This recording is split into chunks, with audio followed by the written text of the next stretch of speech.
I'm Ryan. I'm Vince. And I'm Matt's sister?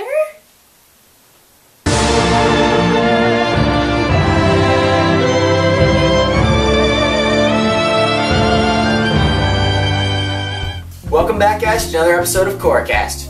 Unfortunately, Matt couldn't be here, he had to work, so we got his sister Andrea, who's also a really huge fan of Avatar.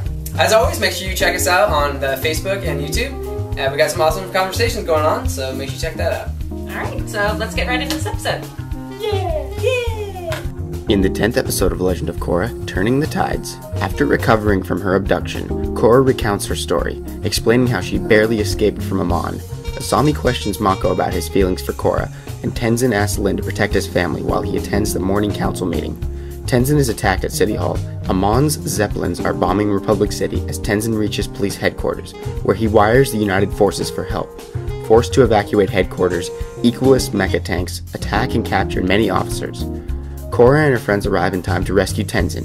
Meanwhile, Pema goes into labor as Equalist airships arrive at Air Temple Island. Lin Beifong and the Airbender children defeat and capture the invading troops. While Korra goes into hiding, Tenzin flees with his family and newborn son to preserve the last Airbenders. Lin destroys an airship which pursues them, allowing the Airbenders to escape, but is captured and has her bending taken away by Amon when she refuses to reveal Korra's whereabouts. Korra's team enters the sewers as General Iroh, the commander of the United Forces, answers Republic City's call for help. Alright, so first thing I want to talk about, you guys, is the relationships. We got some dirty business going down. Well, it's mostly Mako's fault. I mean, he's proving once again that he is the jerk. He's the jerk bender of the week. It made me really disappointed in him because you know that he is keeping something, so it really is kind of an emotional cheating. Even though Korra kissed him, right, it's on him. He knows it was something wrong, and the fact that he's keeping it from her. If he really didn't have feelings for Korra, he'd be like, no, what are you talking about, Sami? And he's not even like hiding that he has feelings for Korra. I mean, all he's doing is just hugging her and protecting her and carrying her away. Yeah. And I mean, like, obviously he cares about her, but he's not willing to admit it. He's just afraid to act. I mean, knowing that it's going to hurt Asami. But I'm kind of proud of Asami, too, in this episode as well, because we see that she's, being torn apart. She doesn't have her father anymore. But then also, for the rest of the episode, she sees how close they are, yet she doesn't say anything, which I think is being the better person. It's almost like a role reversal from the aftermath, because Korra says, Asami's gonna need you, Mako, after she breaks up with her father. Asami's gonna need you, so you have to be with her. And then immediately after Korra gets kidnapped, you never see Asami say, Korra's gonna need you, Mako. That's true, You need to be with her. I don't exactly have like a real attachment to any of the relationships that are currently in struggle or whatever. Like, why is that? Like, if you're looking at it in the context of Avatar: The Last Airbender, 10 episodes in, there was barely even a hint that anything was going on between Aang, Katara, or any character. I mean, it wasn't up until The Fortune Teller. This series is just moving so fast. So many things are happening. It doesn't even feel like we have time to focus on the relationships of characters. One other relationship thing I want to bring up, I don't know, see what you guys think, is Bolin and Lin. Anyone else on board with that? I really want that. It would be awesome because, like, they both are earthbenders and, like... Well, not anymore. Well, not anymore, this is true. Moment of silence. But anyways, yeah, they should totally hook up. There's like a 40-year-old difference. Right, there. and that'll be humorous. But he can learn metal bending from her, too. Teach her a couple other things, Lin noticed that Bolin's zipper was down and decided to take action on that. Oh, yeah. Why was she even looking down there? His eyes are up here. Another shipping point. We got a new character thrown into the mix. Iroh. Voiced by Dante Bosco. That's right. Zuko, too. I thought Dante Bosco would possibly change his voice slightly, maybe alter it a little bit. He sounds exactly like the same. I'm assuming he's a relative. He's probably the grandson. I'm thinking grandson. Zuko's grandson. Because we know his daughter is currently Fire Lord. At this point, though, I wouldn't put it past him that he's just a clone. You get a lot of traits, too, from one of your grandparents. You notice that General Iroh has a pretty similar nose and same color eyes as Mai. So, yeah. I mean, grandparent trait if they were still together. Yeah, definitely. But anyways, like, I think Iroh is a potential love interest in the future for Korra or Asami. Okay, where do you put that other than the fact that he's just a young guy? Well, because he's entering the fray of Republic City. He's entering with Team Avatar. He's gonna meet them and team up and like, guys. Is it like 100% chance that once you enter Republic City, you are into this love? That's how it works.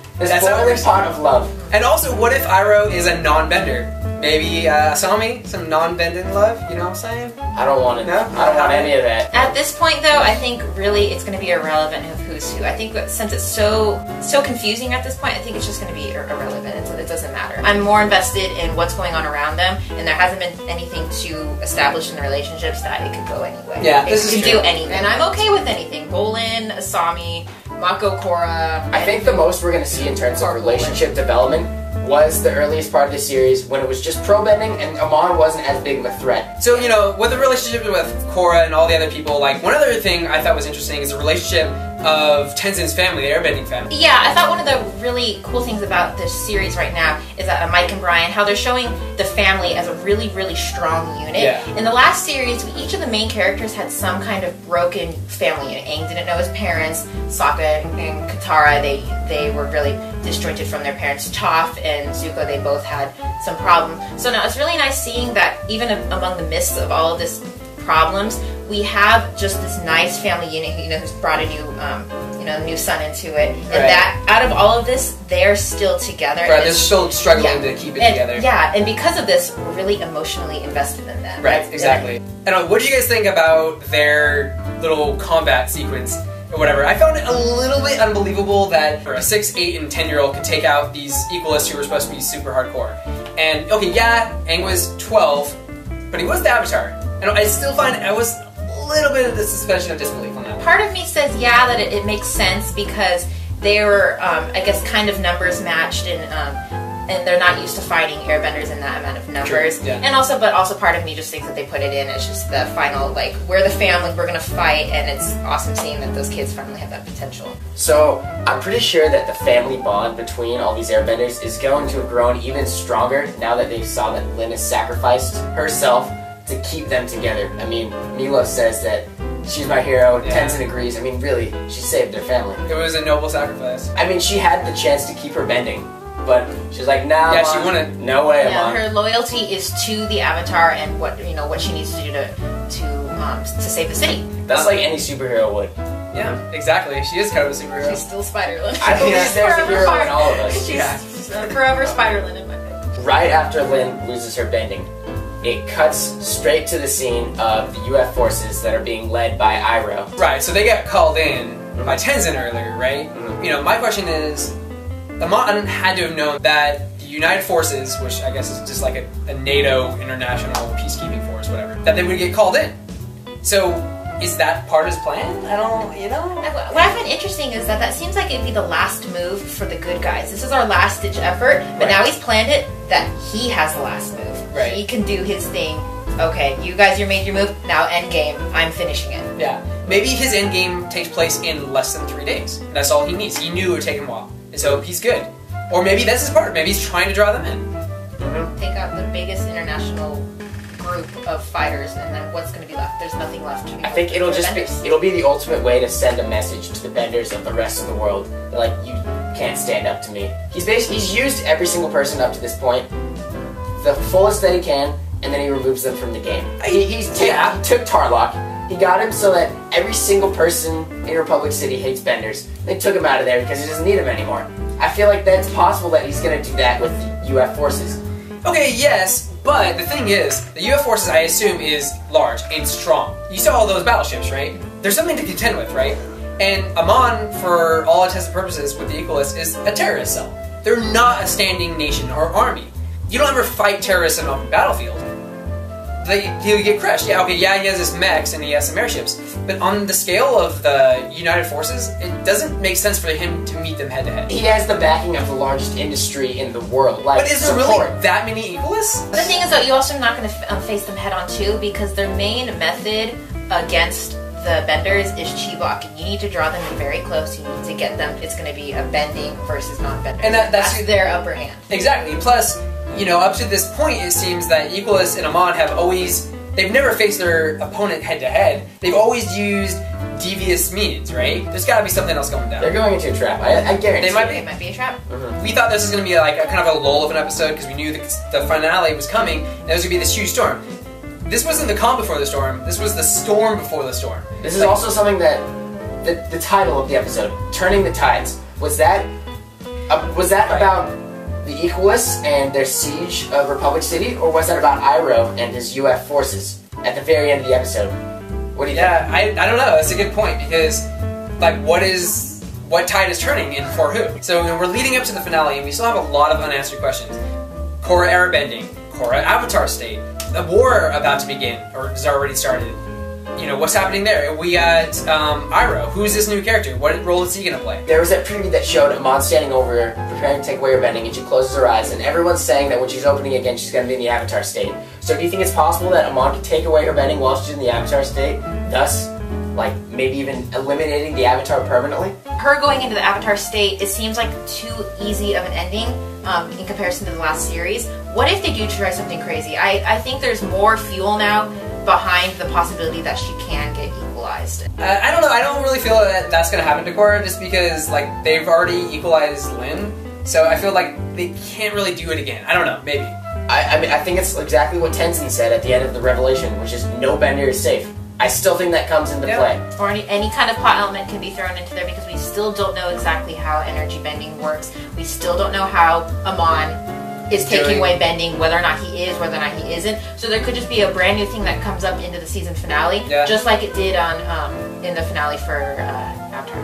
The title of this next episode is Skeleton in the Closet, so something big is gonna be revealed. Yeah, I think it's about Amon. I hope so. I think so.